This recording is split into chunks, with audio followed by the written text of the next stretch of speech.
అందరికీ నమస్కారం. గత 24 గంటల్లో 64,800 శాంపిల్స్ టెస్ట్ చేస్తే 4,872 మంది పాజిటివిటీ రేటు 7.52. అంటే మామూలుగానే ఇది ఆదివారము ల్యాబ్స్లో టెస్టింగు ముందు నుంచి తక్కువ ఉండడం వల్ల ఈ 64,800 శాంపిల్స్ టెస్ట్ చేయడం జరిగింది. ఓవరాల్ బెడ్ స్ట్రెంత్ ఇవన్నీ రోజులాగానే పెరుగుతూ ఉన్నాయి. ఐసీయూ బెడ్స్ ఖాళీగా ఉన్నటువంటి బెడ్స్ 1,729, అదేవిధంగా ఆక్సిజన్ బెడ్స్ 8,837 ఉన్నాయి. కోవిడ్ కేర్ సెంటర్స్లో రోజువారీగా డిశ్చార్జెస్ ఎక్కువ, అడ్మిషన్స్ తక్కువ. ఉదాహరణంగా ఇవాళ 1,311 మంది డిశ్చార్జ్ అయ్యారు, 603 కొత్త అడ్మిషన్స్. కాబట్టి ఓవరాల్ కోవిడ్ కేర్ సెంటర్స్లో ఉన్నటువంటి పేషెంట్ సంఖ్య 11,035. ముఖ్యంగా ఈ ఆక్సిజను ఈ రెమ్డెసివిర్ అనేది ఇప్పుడు నో లాంగర్ ఇష్యూ. కాబట్టి నేను 104 కాల్ సెంటర్ విషయానికి వస్తే 2,597 కాల్స్ గత 24 గంటల్లో 104కి కాల్ చేయడం జరిగింది. దాంట్లో హాస్పిటల్ అడ్మిషన్ కోసం ఓన్లీ 366 కాల్స్ వచ్చాయి. ఈ 2,597లో కూడా 1,221 కాల్స్ ఓన్లీ ఫర్ ఇన్ఫర్మేషన్ కోసం రావడం జరిగింది. టెస్ట్ రిజల్ట్స్ కూడా చాలా తక్కువ, 246 కాల్స్ టెస్ట్ రిజల్ట్స్ కోసం చేయడం జరిగింది. అయితే ముఖ్యంగా దీంట్లో ఈ టెలికన్సల్టేషన్ విషయానికి వస్తే ఏదైతే హోమ్ ఐసోలేషన్లో ఉన్నటువంటి పేషెంట్స్ ఉన్నారో, లేకపోతే ఫీవర్ సర్వేలో ఎవరైతే సిమ్టోమేటిక్గా ఉన్నట్లు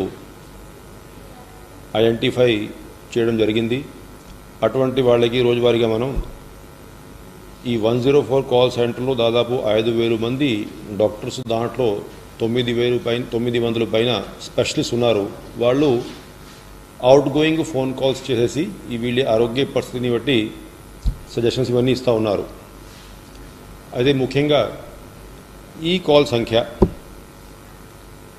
ఎందుకంటే ఇది మనమే అవుట్ గోయింగ్ కాల్స్ చేసేసి వాళ్ళని కాంటాక్ట్ చేస్తూ ఉన్నాం. కాబట్టి అంతకుముందు ఓన్లీ ఇన్కమింగ్ కాల్స్ హ్యాండిల్ చేసేటువంటి పద్ధతి ఉంటే కొన్ని రోజుల క్రితం మనం ఈ అవుట్ గోయింగ్ కాల్ చేయడం ప్రారంభించాం. అయితే ఇవాళ ఆ టోటలు ఈ ఒక్క రోజు అయితే 17,646 కాల్స్ అవుట్ గోయింగ్ చేశాం. కానీ ఆల్ పుట్ టుగెదర్ ఇప్పుడు వరకు మనం 5 లక్షలు కాల్ సంఖ్య దాటాం. అంటే total 5,11,018 calls out going calls మన డాక్టర్సు, మన స్పెషలిస్టు హోమ్ ఐసోలేషన్లో ఉన్నటువంటి పేషెంట్స్కి ఫోన్లు చేసి, అంటే మొత్తం కలిపి ఇప్పుడు వరకు మనం 5 లక్షల మంది పైన ఫోన్లు చేసి వాళ్ళ ఆరోగ్య పరిస్థితి ఏ విధంగా ఉంది అంటే, ఇవాళ మీకు తెలుసు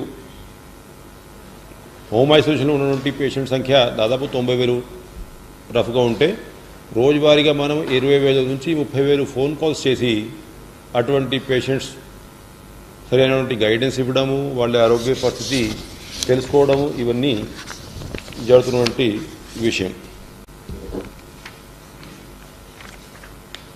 అయితే ఇవాళ గవర్నర్ ముఖ్యమంత్రి వర్యులు డీటెయిల్డ్గా ఈ రాష్ట్రంలో ఉన్నటువంటి కోవిడ్ పరిస్థితిని సమీక్షించుకున్నప్పుడు ఏదైతే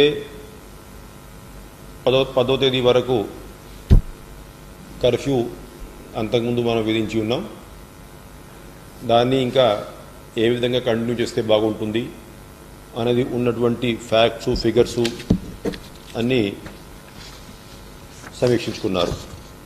ముఖ్యంగా ఇప్పుడు అన్ని జిల్లాల్లో పాజిటివిటీ రేటు మనం చూసుకుంటే ఈస్ట్ గోదావరి ఏదైతే మామూలుగానే గత 3-4 వారాల నుంచి మీరందరూ కూడా చూస్తున్నారు, పాపులేషన్ ఎక్కువ, వస్తున్నటువంటి కేసులు కూడా ఎక్కువ. అయితే 4 జిల్లాలు ఇప్పుడు గుంటూరు, విజయనగరం, నెల్లూరు, శ్రీకాకుళం ఓవరాల్ పాజిటివిటీ అంటే వీక్లీ యావరేజ్ తీసుకున్నా, డైలీ పాజిటివిటీ చాలా జిల్లాలు తక్కువ ఉంది, వీక్లీ యావరేజ్ తీసుకున్నా కూడా 10% లోపల ఈ 4 జిల్లాల్లో పాజిటివిటీ. డైలీ ఫిగర్స్ తీసుకుంటే ఇంకా చాలా జిల్లాల్లో కూడా పాజిటివిటీ బిలో 10 ఉంటుంది. లోవెస్ట్ వీక్లీ యావరేజ్ చూసుకుంటే గుంటూరులో 6.92. పైన నుండి జిల్లాలు చూసుకున్నా కూడా అన్ని జిల్లాల్లో ఇప్పుడు ఉదాహరణంగా ఈ గ్రాఫ్స్ మనం చూసుకుంటే అన్ని జిల్లాల్లో పాజిటివిటీ తగ్గిపోతూ ఉంది. సో అయినా ఇంకా కొన్ని జిల్లాల్లో పాజిటివిటీ డైలీ యావరేజ్ తీసుకున్నా లేకపోతే వీక్లీ యావరేజ్ తీసుకున్నా ఇంకా కొంచెం కంట్రోల్ చేసుకోవాల్సి ఉంటే అవసరం ఉంది. ఆ ఉద్దేశ్యంతో గవర్నర్ ముఖ్యమంత్రి వర్యులు 10th వరకు ఏదైతే మనము కర్ఫ్యూ విధించి ఉన్నాం దాన్ని ఇంకా కొంత టైమింగ్స్ మార్చుకొని 11th నుంచి కూడా ఇంకా 10 రోజుల పాటు విధించాలనేది నిర్ణయించుకోవడం జరిగింది.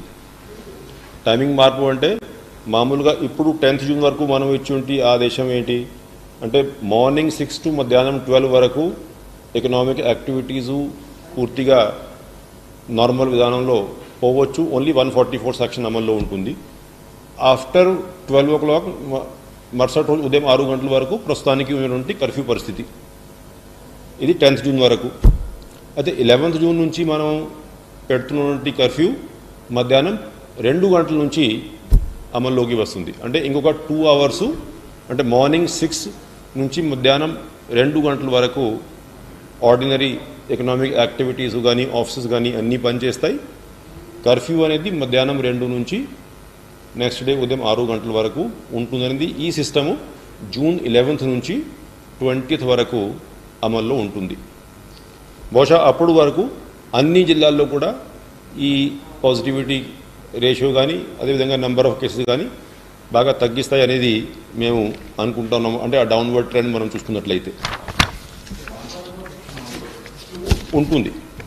అది యాజ్ ఇట్ ఈస్ ఏదైతే సిస్టమ్ ఇవాళ అమల్లో ఉంది 10th జూన్ వరకు యాజ్ ఇట్ ఈస్ అది 11th 20th ఉంటుంది. Except for the timing change 12 PM బదులు 2 PM ఆ టైమింగ్ చేంజ్తో అది ఉంటుంది. అయితే దీంట్లో ఇంకా కొన్ని డేటా మనం చూసుకొని ఇంకా మిగతా నిర్ణయాలకి వస్తాం. ఆరోగ్యశ్రీ కవరేజ్ మనం ఉన్నటువంటి పేషెంట్ సంఖ్య ఎవరైతే హాస్పిటల్లో ట్రీట్మెంట్ తీసుకుంటూ ఉన్నారో నిన్న సాయంత్రానికి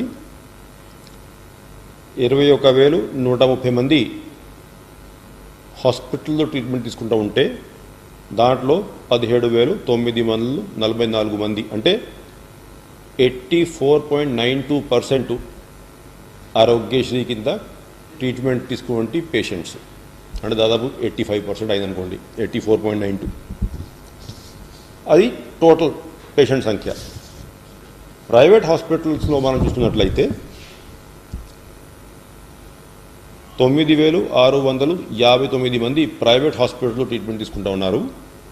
దాంట్లో 6,473 మంది అంటే 67% పేషెంట్స్ ప్రైవేట్ హాస్పిటల్లో ట్రీట్మెంట్ పొందుతున్నటువంటి పేషెంట్స్లో 67% మంది ఆరోగ్యశ్రీ కింద ట్రీట్మెంట్ తీసుకుంటూ ఉన్నారు. అంటే రోజు రోజుకి ఈ కవరేజ్ బాగా పెరుగుతూ ఉంది. ఇంకా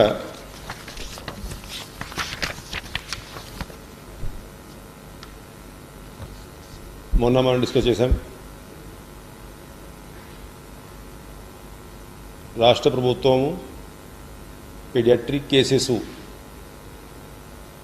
సంఖ్య ఒకవేళ థర్డ్ వేవ్ వచ్చినట్లయితే థర్డ్ వేవ్లో ఏమైనా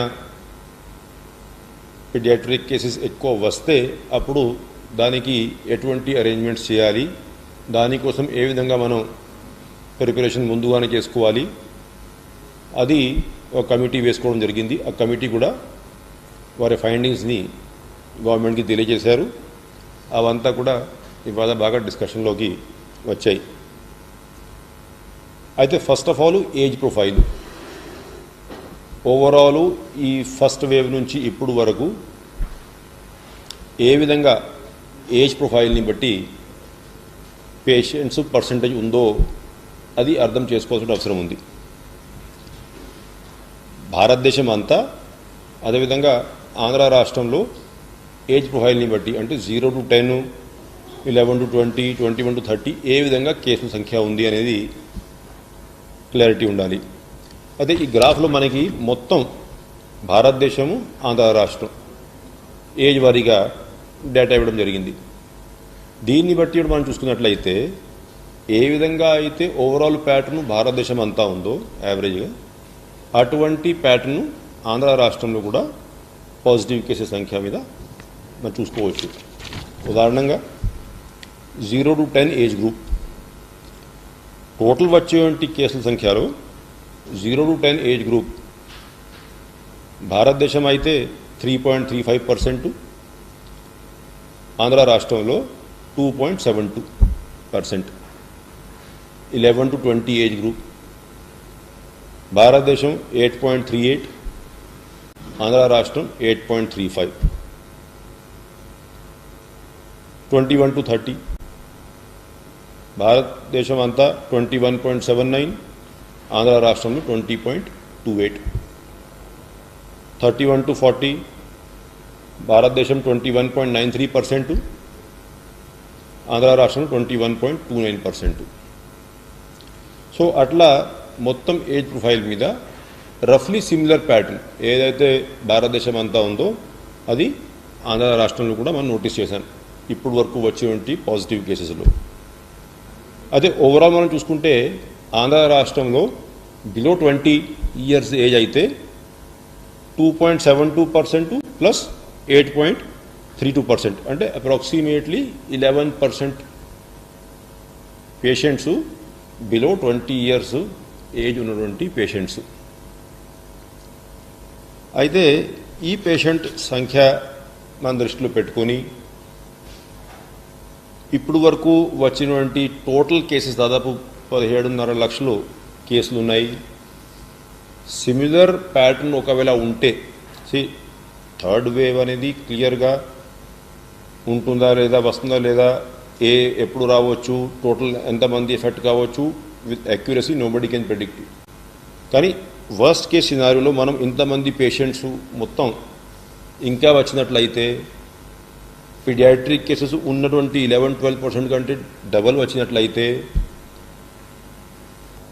ఎంత కెపాసిటీ మనకి అవసరం ఉండొచ్చు, దాన్ని బట్టి ప్లానింగ్ కోసం అంటే ఏదో ఇప్పుడు నేను డబల్ అంటే ఇంతమంది పేషెంట్స్ రాబోతున్నారనేది సృష్టించకండి వార్తలు. ఇంతమంది వచ్చినా కూడా వాళ్ళని హ్యాండిల్ చేయాలంటే ఎటువంటి కెపాసిటీ మన దగ్గర ఉండాలి, దాని మీద డిస్కషన్స్ చేశాం. దానికి కావాల్సినటువంటి ఎన్ని ఐసీయూ బెడ్స్ ఉండాలి, పీడియాట్రిక్ ఐసీయూ బెడ్స్ ఎన్ని ఉండాలి, వెంటిలేటర్స్ ఎన్ని కావాలి, కావాల్సినటువంటి మెడిసిన్స్. ఎందుకంటే అడల్ట్స్కి అయితే ట్యాబ్లెట్ ఫామ్లో ఇస్తాం, పిల్లలకి అయితే మనం సిరప్ ఫామ్లో ఇవ్వాల్సిన అవసరం ఉంటుంది. ఆ పిల్లలకి ఉపయోగపడేటువంటి మాస్క్స్ ఇవన్నీ ఏ విధంగా ఉండాలి, అంత అసెస్మెంటు ఏదైతే కమిటీ చేసిందో దాన్ని కూడా స్టడీ చేసుకొని ఏదైతే ఎక్విప్మెంట్ రిక్వైర్మెంటు, మెడిసిన్ రిక్వైర్మెంటు వాళ్ళు ప్రొజెక్ట్ చేశారో అవంతా కూడా వెంటనే అరేంజ్ చేయాలని చెప్పేసి గవర్నర్ ముఖ్యమంత్రి వర్యులు ఆదేశాలు జారీ చేశారు. అది కాకుండా ఇంకా 2-3 నిర్ణయాలు దీంట్లో. ఒకటి, ఈ ప్రైవేట్ సెక్టర్లో కూడా ఏదైతే హాస్పిటల్స్ ఉన్నాయో అవి కూడా ఇప్పుడే ఒక సర్వే చేసుకొని ఓవరాల్ మనం దాదాపు 600 పైన హాస్పిటల్స్కి ఇప్పుడు కూడా కోవిడ్ ట్రీట్మెంట్ కోసం పర్మిషన్ ఇచ్చామనుకోండి.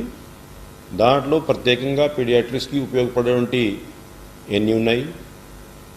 అదేవిధంగా గవర్నమెంట్లో అయితే టెర్షరీ కేర్ అంటే ఏదైతే టీచింగ్ హాస్పిటల్స్ ఉన్నాయో అన్నింట్లో ఈ పీడియాట్రిక్ వార్డ్స్, ఈ ఐసీయూ పొజిషన్ ఏ విధంగా ఉంది, పిల్లలకి ఏ విధంగా మనం అరేంజ్మెంట్ చేసుకోవాలి, అది గవర్నమెంట్ సెక్టర్లో మనం చేసుకోవాలి.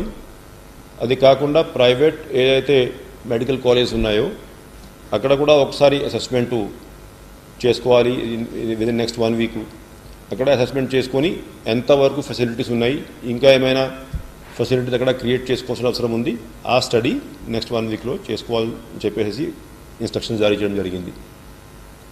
అయితే దీంట్లో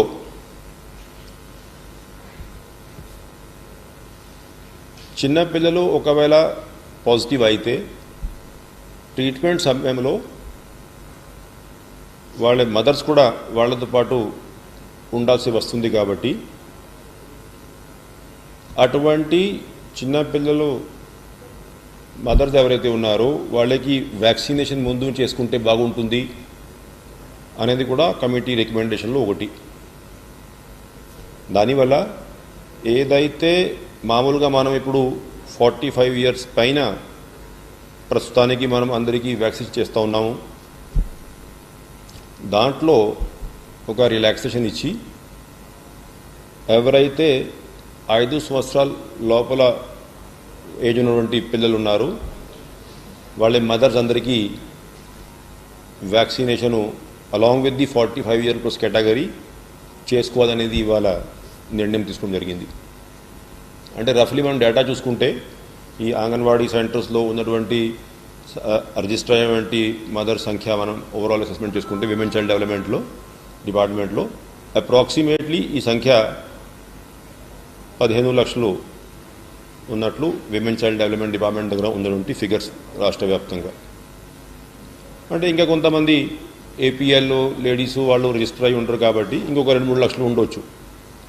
so between 15 and 20 lakhs mothers ఎవరి ఇంట్లో అయితే బిలో 5 ఇయర్స్ ఏజ్ ఉన్నటువంటి పిల్లలు ఉన్నారు అటువంటి వాళ్ళని కూడా ఇప్పుడు మనం 45 ఇయర్స్ ప్లస్ పాపులేషన్ ఏజ్ గ్రూప్తో పాటు వ్యాక్సినేషన్ చేయాలి అనేది నిర్ణయం తీసుకోవడం జరిగింది. దానికి కావాల్సినటువంటి విధి విధానాలు గైడ్లైన్స్ ఇవన్నీ ఇప్పుడు సాయంత్రం కలెక్టర్స్ కాన్ఫరెన్స్లో వాళ్ళకి తెలియజేసి వీలైనంత త్వరగా దీన్ని ఇంప్లిమెంట్ చేసే విధంగా మెకానిజం వర్కౌట్ చేసుకోవాల్సి ఉంటే అవసరం ఉంది. అదేవిధంగా మన రాష్ట్రంలో ఈ పీడియాట్రిక్స్ కోసం మల్టీ స్పెషాలిటీ హాస్పిటల్ గవర్నమెంట్ సెక్టర్లో మీకు తెలుసు, అంతకుముందు స్టేట్ మొత్తం కంబైన్డ్ స్టేట్లో నీలోఫర్ ఉండింది హైదరాబాద్లో. అది బైఫర్కేషన్ తర్వాత తెలంగాణ పోయింది కాబట్టి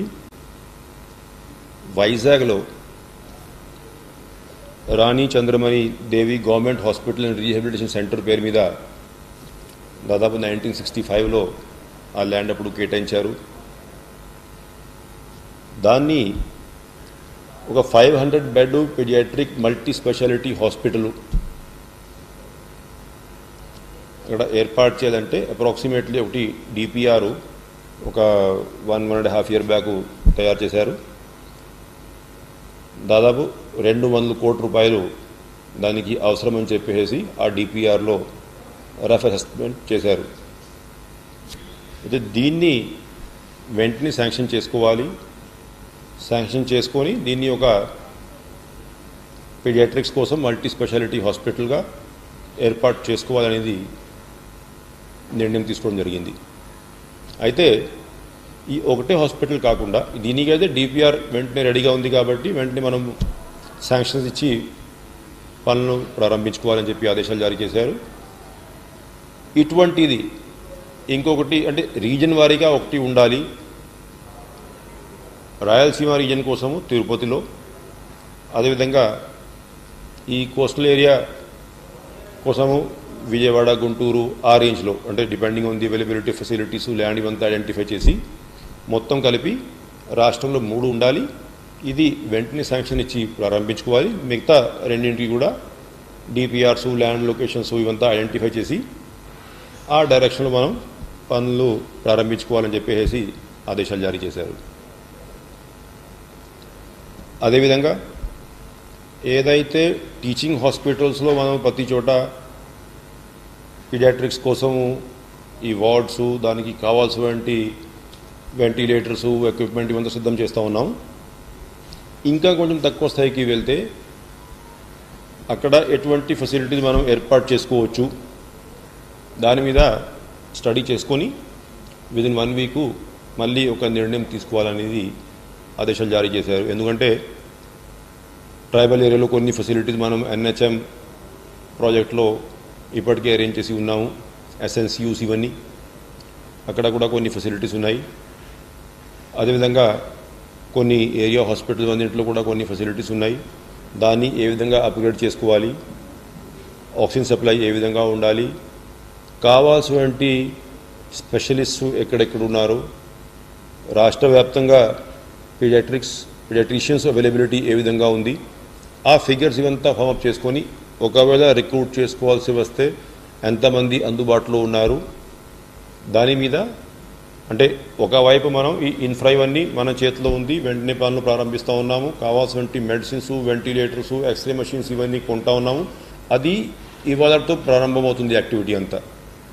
ఈ second part private sector assessment, private medical college assessment, అదేవిధంగా availability of man power in the private sector, paediatricians ఇవంతా అవి ఇప్పుడు విదిన్ నెక్స్ట్ 1 వీక్ ఫార్మప్ చేసుకొని దాని మీద ఆఫ్టర్ 1 వీక్ నిర్ణయం తీసుకొని ఇంకా ముందుకి వెళ్ళాలనేది ఆదేశాలు జారీ చేశారు.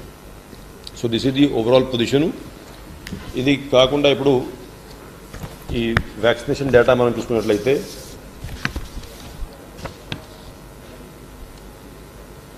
ఇప్పుడు వరకు మనం మొత్తం 1,08,68,570 డోసెస్ అడ్మినిస్టర్ చేశాం. నిన్న సాయంత్రానికి మన దగ్గర ఉన్నటువంటి స్టాక్ అవైలబిలిటీ 1,66,10 డోసులు ఉన్నాయి. అది బహుశా ఇవాళ ఇప్పటికే అడ్మినిస్టర్ అయ్యి ఉంటాయి అనుకుంటా నేను. టోటలు అంటే ఈ 45+ ఏజ్ గ్రూపు, అదేవిధంగా ఎఫ్ఎల్డబ్ల్యూస్, హెల్త్ కేర్ వర్కర్స్ మనం చూసుకుంటే ఇప్పటికే మనం 55% మందికి కనీసము ఒక డోసు ఇచ్చి ఉన్నాం. అంటే టోటలు ఈ కేటగిరీస్లో health care workers, front line workers, 45+ category వర్కర్స్లో ఇప్పటివరకు మనం వ్యాక్సినేషన్ చేసింది ఫస్ట్ డోసు 57,07,706 మందికి, అదేవిధంగా బోత్ డోసెస్ 25,80,432. అంటే total put together 82,88,138 people have been given at least 1 dose. ఈ 3 కేటగిరీస్లో టోటల్ మన దగ్గర నుండి డేటా ప్రకారము ఉండేది 1,50,53,000 మంది. దానివల్ల అంటే 55% కవరేజ్ ప్రస్తుతానికి మనం చేసి ఉన్నాం, అట్లీస్ట్ విత్ 1 డోసు. ఇంకా బ్యాలెన్స్ సప్లై దాన్ని బట్టి ఉంటుంది. అయితే ఒకటి ఈ మ్యూకర్మైకోసిస్ కేసెస్ ఇవన్నీ చూసుకుంటే లాస్ట్ ఐటమ్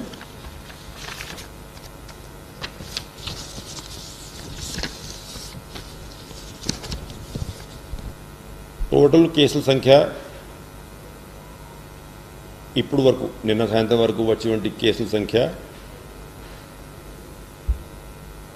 1,551 మ్యూకర్మైకోసిస్ నుండి కేసెస్.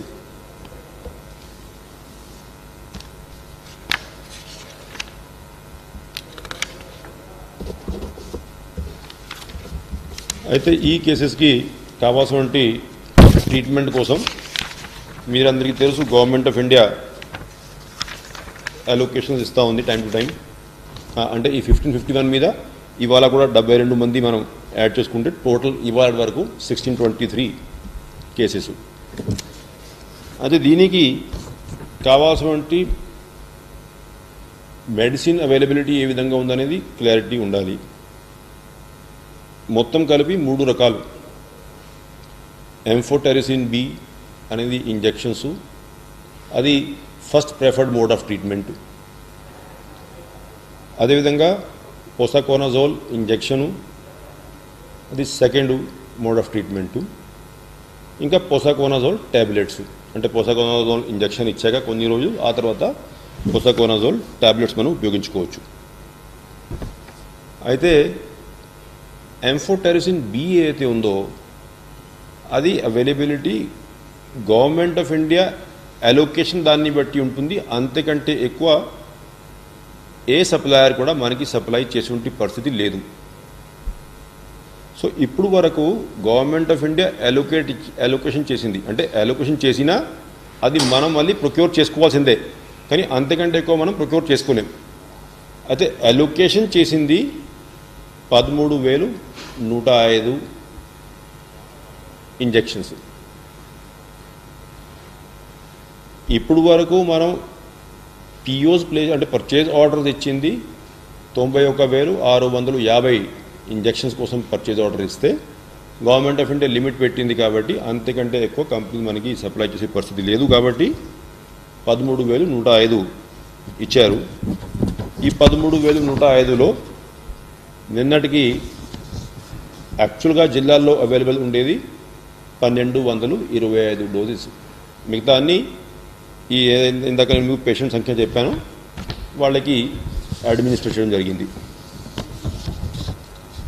అయితే దీంట్లో ఒక మంచి డెవలప్మెంట్ ఏంటంటే ఈ పోసాకోనజోల్ ఇంజెక్షన్ ఏదైతే ఉందో అది ఇప్పుడు మనకి అవైలబిలిటీ బాగా పెరిగింది. పోసాకోనజోల్ ఇంజెక్షన్ మనం 12,250 ఇంజెక్షన్స్ అరేంజ్ చేసాం. ఎందుకంటే పోసాకోనజోల్ ఇంజెక్షన్స్ అదేవిధంగా ట్యాబ్లెట్స్ అది మనం అరేంజ్ చేసుకోవచ్చు. ఎంఫోటెరిసిన్ బి అయితే గవర్నమెంట్ ఆఫ్ ఇండియా పెట్టింది లిమిట్ని బట్టి మనం తీసుకోవాల్సింది తప్ప ఇది ఇప్పుడు సఫిషియెంట్ క్వాంటిటీ అవైలబుల్ ఉంది అన్ని హాస్పిటల్స్లో.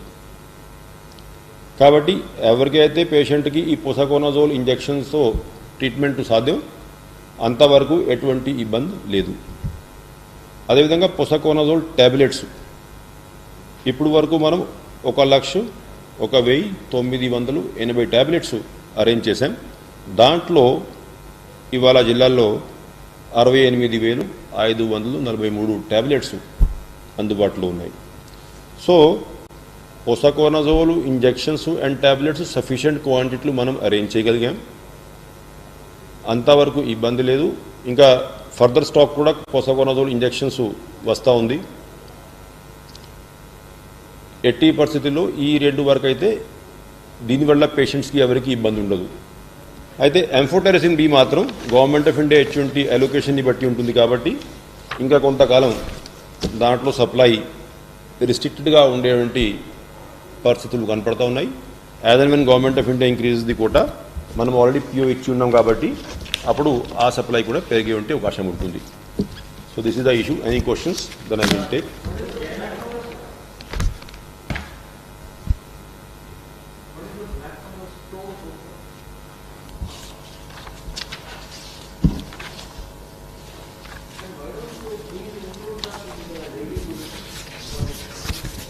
డైలీ బ్లూటర్లు పెడతాము, దాంట్లో రసం ఏముంది ఇప్పుడుగా నేను చదివి వినిపించాను మీకు.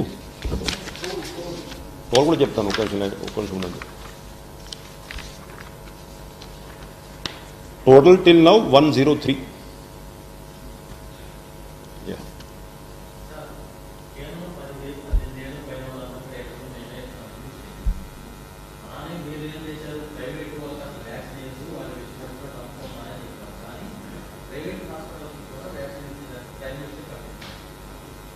అయితే ఏం చేయమంటారు నేను? కాదండి, job of any government is to make recommendations. After that the concerned authority takes a view. So whatever view is taken by the honourable prime minister, ultimately that is implemented in whole country కదా. So our views are communicated. So that views were communicated in writing and lot of states gave lot of views. దాన్ని బట్టి honourable prime minister took a decision whatever they think is appropriate from their perspective. We gave our views from what we thought is better from our perspective. అంటే ఏం చేస్తే బాగుంటుంది మనం సలహా ఇచ్చాం.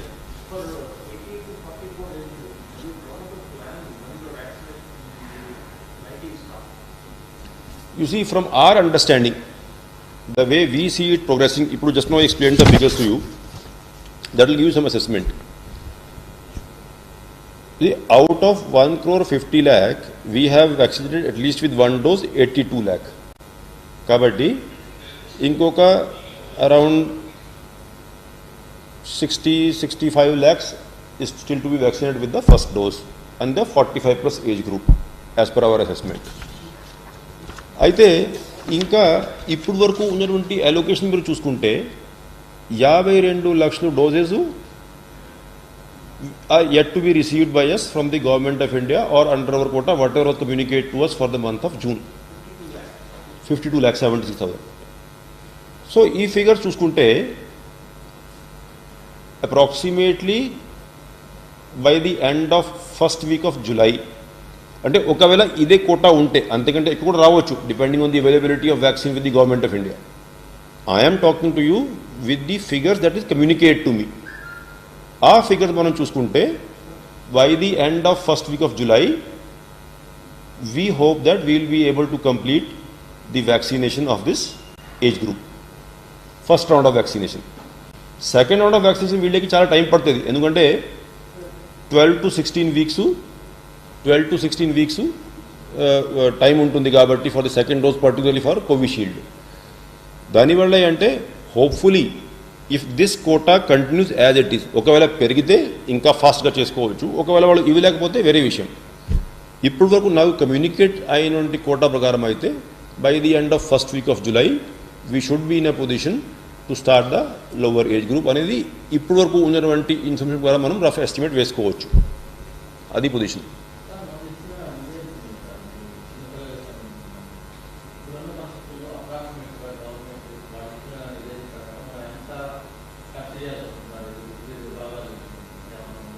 అంటే ఫండ్స్ ఎస్టిమేట్ చెప్తున్నారా? ఫండ్ ఎస్టిమేట్ ఎందుకంటే ఇప్పుడు ఇవాళ మనం ఏపీఎంఎస్ఐడిసికి డైరెక్షన్ ఇచ్చాం to go for tenders wherever required, to go for place order wherever required. అది it may take us 1 week's time. ఆ 1 weekలో నాకు కరెక్ట్ అసెస్మెంట్ వస్తుంది ఎంతవరకు ఖర్చు అవుతుంది ఇంట్లో. ఓకే.